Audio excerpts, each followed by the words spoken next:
Hey you guys, so again, we are touching on The Artis Way by Julia Cameron. On our last chapter, what we did was, not even chapter, because we haven't even touched the chapter yet. Let's get into it. But that's cool because we're going to slow walk this 12 weeks. We got 12 weeks to go. So if you can't handle it, you know what I'm saying? You don't get out right now. Get out right now. But if you can, and you're ready to go on this journey with me, well, come on over. Like, come on, let's go.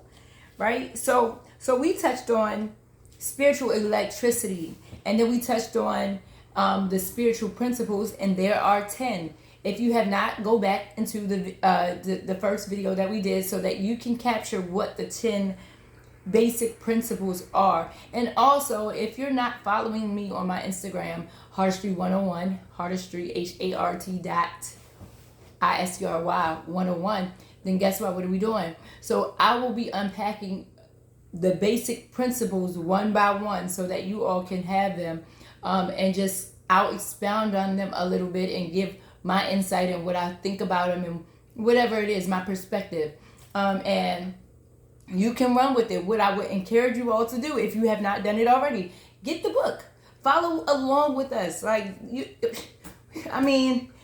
because you can do the process with me as I'm doing it, but it'll help if you have the book before you, because you might capture something that I don't, and that's okay. Like I told you in my last video, sometimes, when you're reading, you can hear it from someone else, but sometimes you actually have to read the words for yourself. You got to read them for yourself. But what I want to unpack is the second part of our spiritual electricity, the basic principles.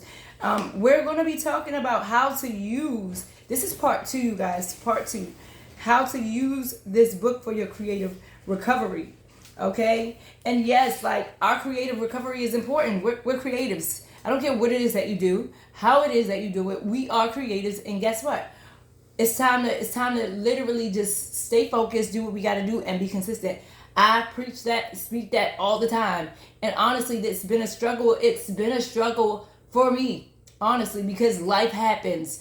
But I'm at the place where go hard or go home. No excuses, just results. Like, that's where I am. So if you're ready to come on that ride with me, then here we are. If not, we see y'all, later on somewhere else. I don't know where, because I ain't going back there. So let's get into it. I gotta see, because the last time we read, okay, so it's not too many pages. It's 1, 2, 3, 4. Okay, we're gonna do it. Let's get into it. Hold on, y'all. Basic more pages. And this is and then even if I do that, we still have the basic tools that I'm going to unpack in the book. So I'm going to do the 10 tools one by one, right? The basic principles, and then we're going to unpack the tools. And this is still not the first chapter of the book yet, I don't believe. Let me be sure before I put my mouth on. Yeah, still not. So we're still in the beginning of the book. So I believe it's going to take longer than 12 weeks. It may take a little over 12, maybe even possibly 14, I would say, roughly. But either way, we're unpacking, and I'm excited to unpack with you. So let's go. All right, it says, there are a number of ways to use this book. Most of all, I invite you to use it creatively. That's the whole point of us being here. This section offers you a sort of roadmap through the process, with some specific ideas about how to proceed. Some students have done the course solo. Others have formed circles to work through the book together, which is what we're doing right now. So even though I'm on this journey, by myself, I'm not on this journey by myself. I'm actually on this journey with you guys. And I'm just committing myself to the journey, because I know that when you commit yourself to a thing, guess what? You have to follow through.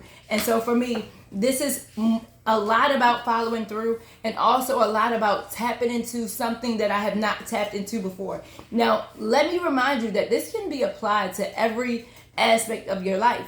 When you're creating a thing, even if it's an idea, even if it's an outline, even if it's a, I don't know, whatever it is, a recipe. There must be some type of something. Y'all ain't see that. There must be some type of something that will pull you to that point. That will pull you to that point. And so the key is to get to that point and to, embrace every aspect of your process creatively, okay? I'm not going to talk as much. I might. Look, y'all know how I am. Okay, so in the back of the book, you'll find guidelines about doing the work in groups.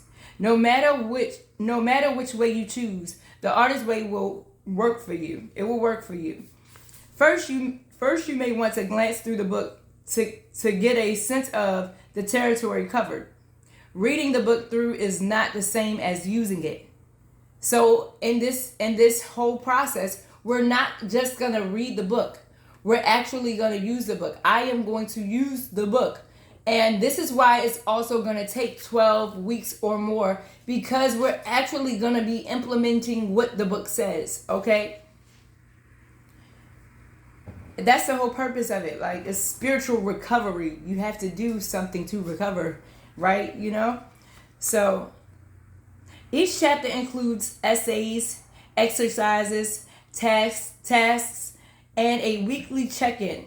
So we'll be doing the weekly check-in together along with everything else that's been said in this book. And I'll be sharing it with you because we're unpacking. And it's going to, I can't wait. I'm excited. I'm excited to unpack this with you all. Don't be daunted by the amount of work it seems to entail. Much of the work is really play. The course takes little more than an hour a day. When I am formally teaching, I suggest students to set a weekly schedule. For example, if you're going to work a Sunday to Sunday week, begin by reading the chapter of the week on Sunday night. After you've read the chapters, speed write through the exercise. And I do have the exercises. Now, I do have the book where it's like a workbook, and I think I'm going to also present that to you all, because that's 9 times out of 10 also what she's talking about as well. But I'll share that with you all and show you what it looks like and all that jazz. The exercises in each week are crucial. So are the morning pages and the artist dates. So y'all, now I've been introduced to the morning pages and the artist dates, and I'm so excited because I'm going to reintroduce them to you. And they work. They do. Consistency is key. Persistence is key. Okay? More about these in the next chapter. So we'll be talking about them more, and we'll be expounding on them so you guys can get a better idea of what morning pages are and what artist dates are. Okay? You probably won't have time to complete all of the other tasks in any given week. Try to do about half. Know that the rest are there for use whenever you're able to get back to them. In choosing which half of the task to do, use 2 guidelines. Pick those that appeal to you and those you strongly resist. Leave the more neutral ones for later. Just remember in choosing that we often resist what we most need. So this is true. And this is why we're on the road to recovery, because we don't want to resist. I don't want to resist in this season, in the next season, in the next season. I really want us to get to a place where we're able to pull out of us the unknown. Like, sometimes we limit ourselves based off of the idea of what somebody has poured into us or to the capacity in which we know. But the moment we dive a little bit deeper, and the moment we give ourselves an opportunity to actually apply what it is that we know and what it is that we learn, man, what? Like, do you know the damage we could do? Like, do you know the damage I'm about to do? Do you know the damage you're about to do? Like, this is why we must, continue on. It's imperative to where it is that we're trying to get to. I mean, that's if you're trying to get somewhere. In all, make a time commitment of about 7 to 10 hours a week, an hour a day, or slightly more if you choose. The modest commitment is using the tools. The modest commitment to using the tools can yield tremendous results within the 12 weeks of the course. The same tools used over a long period of time can alter the trajectory of a lifetime. In working with this book, remember that the Artis Way is a spiral path. You will circle through some of this. You will circle through some of the issues over and over, each time at a different level. There is no such thing as being done with an artistic life. Frustrations and rewards exist at all levels on the path. Our aim here is to find the trial, establish our footing, and begin the climb. I'm going to read that again. So it says, our aim here is to find the trial, establish the footing, and begin the climb. So you guys, it's time for us to climb. The creative vistas that open will quickly excite you. Y'all, I'm ready to be excited. I don't know about you, but I'm ready to climb. I'm ready to do the climb. So what to expect? Many of us wish we were more creative. Many of us sense we are more creative but unable to effectively tap that creativity. Our dreams elude us. Our lives feel somehow flat. Often we have great ideas, wonderful dreams, but are unable to actualize them for ourselves. Sometimes we have specific creative longings we would love to be able to fulfill. Learning to play the piano, paint, taking an acting class, or writing might be called creative living. An expanded sense of creativity in our business lives is sharing with our children, our spouse, our friends.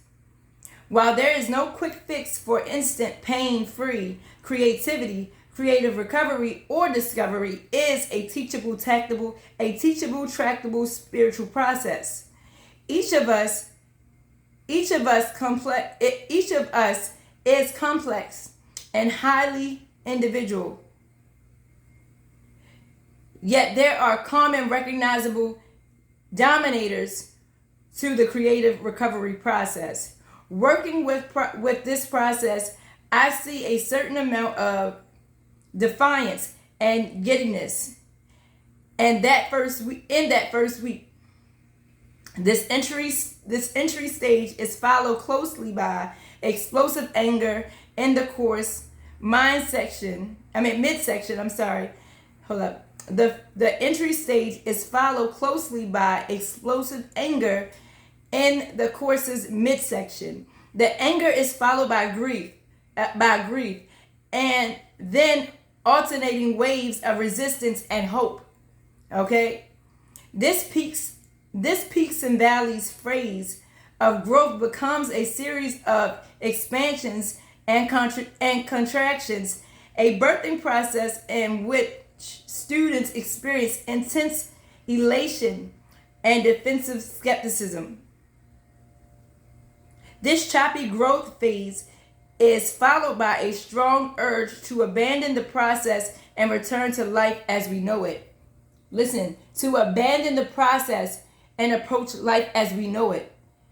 Oftentimes we don't abandon the process because we don't know how. This book gives us the ability to know how to abandon the process. To abandon, what we know, so that we can get onto the process of recovering what it is that's in us divinely. Okay?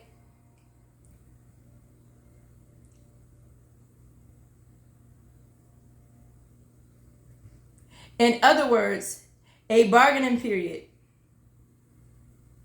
People are often tempted to abandon the course at this point.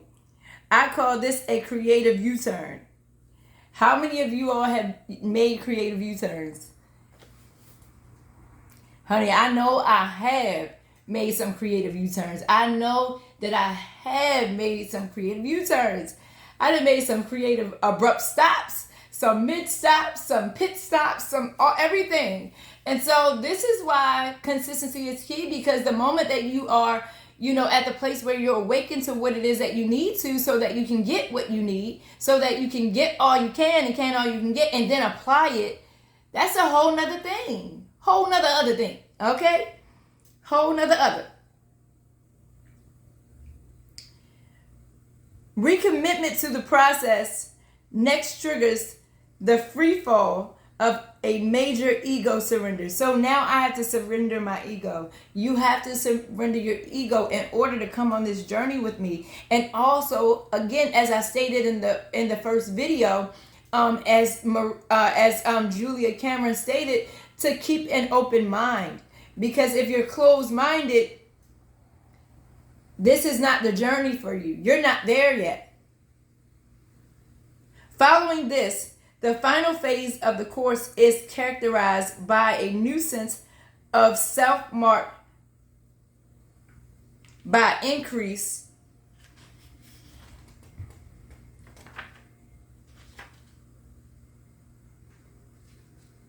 autonomy, resilience, expectancy, and excitement, as well as by the capacity to make and execute concrete creative plans.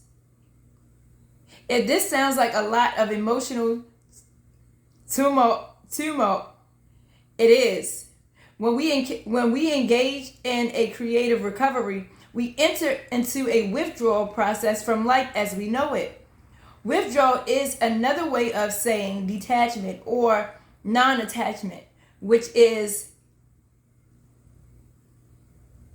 emblematic of consistent work with any meditation practice.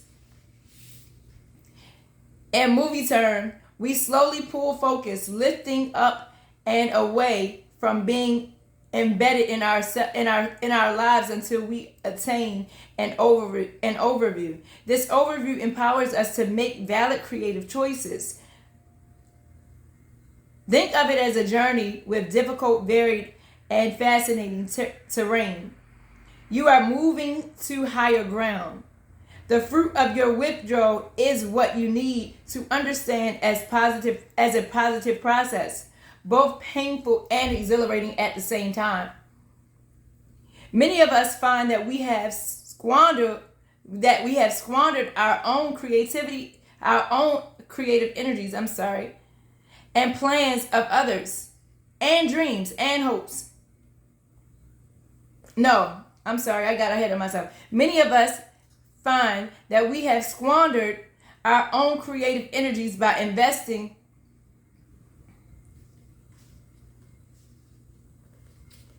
disproportionately in our lives, hopes, dreams, and plans of others.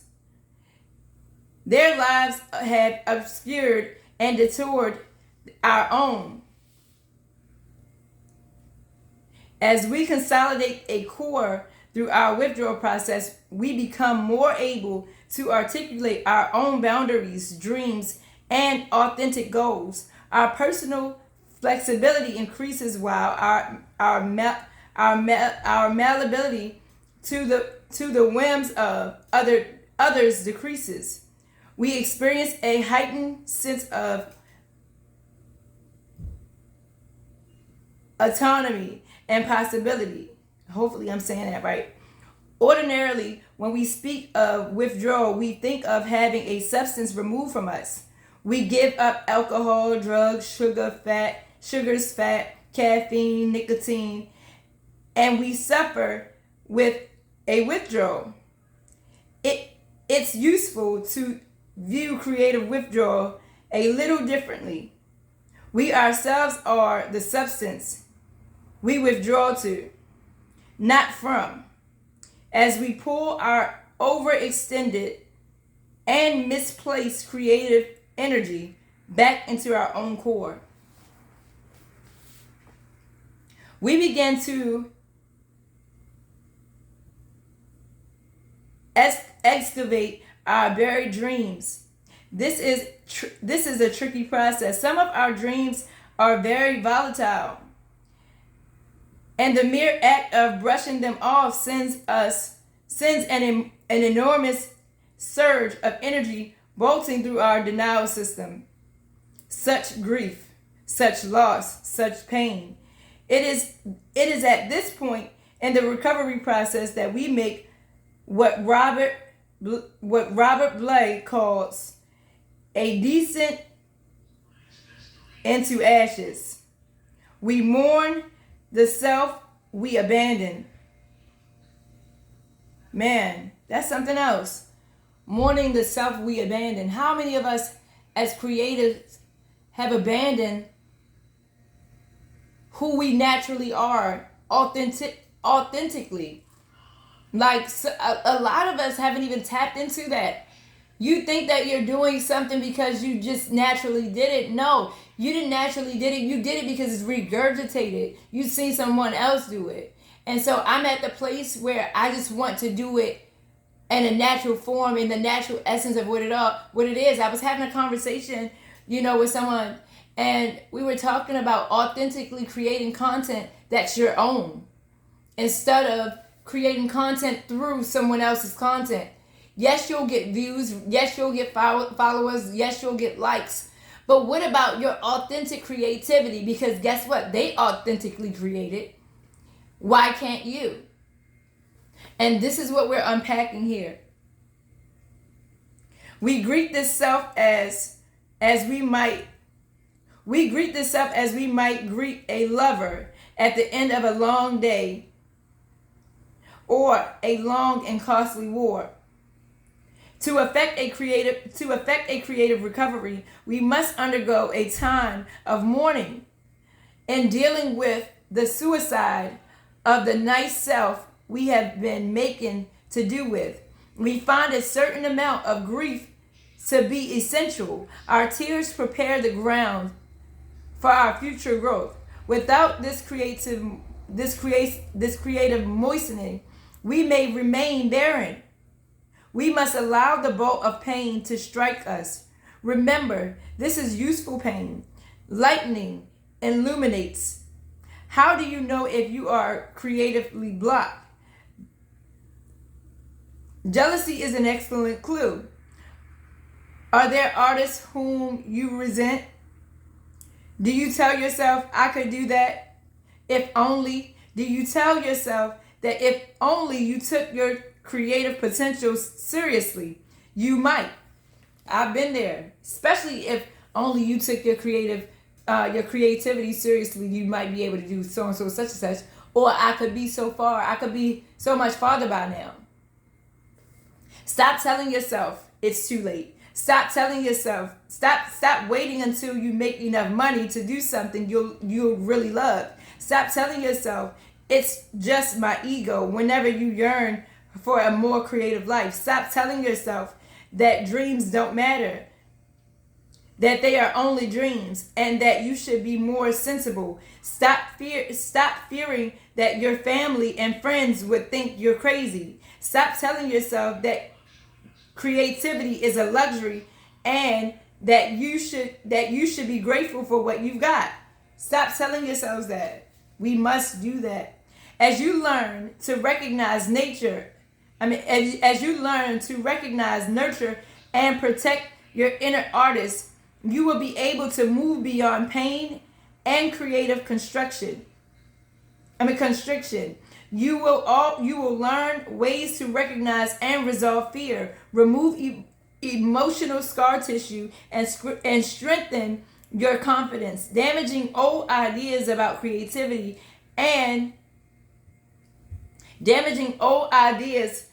creativity will be exploded and discarded. Working with this book, you will experience an intensive guide encounter with your own creativity, your private villains, champions, wishes, fears, dreams, hopes, and triumphs. The experience will make you excited, depressed, angry, afraid, joyous, hopeful, and ultimately more free. So we're here to get free as creators, and we're here to allow the inner artist to awaken within us. Not the artist that you see regurgitated from day to day, but the artist that the creator has created you to be ultimately. Whatever you've been suppressing for whatever it is that you're doing. Because I can assure you, there are many people who work 9 to 5s, but they have something in them that they have not tapped into. So there's something crying out that they must address. And this will be the 12-week steps and the 12-week course and the 12-week journey that we go on together so that we can unpack that. All right, you guys. So this has been great. This has been great. The next part of this book we'll be tapping into for the next video will be the basic tools. Okay, and I'm excited to unpack that with you all. So I have 2 videos already that I put up, and sitting here thinking about it. I'm going to delete those and I'm going to start again just for the authenticity of it. And I do want to leave this with you, because she has these little sayings and quotes on the side of the book.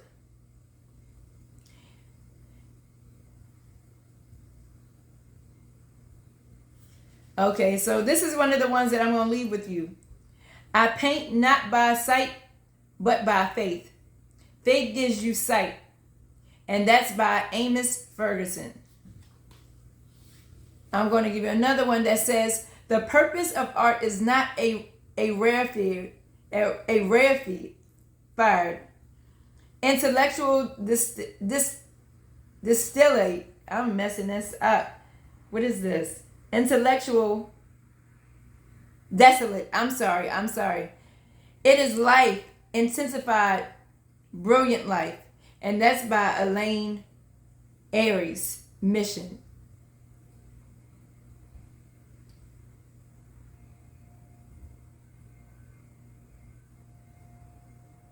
I'm going to read that again. It says the purpose of art is not a rarefied, intellectual desolate. It is life, intense, brilliant life. It is life, intensified, brilliant life. Y'all messing up. That's okay.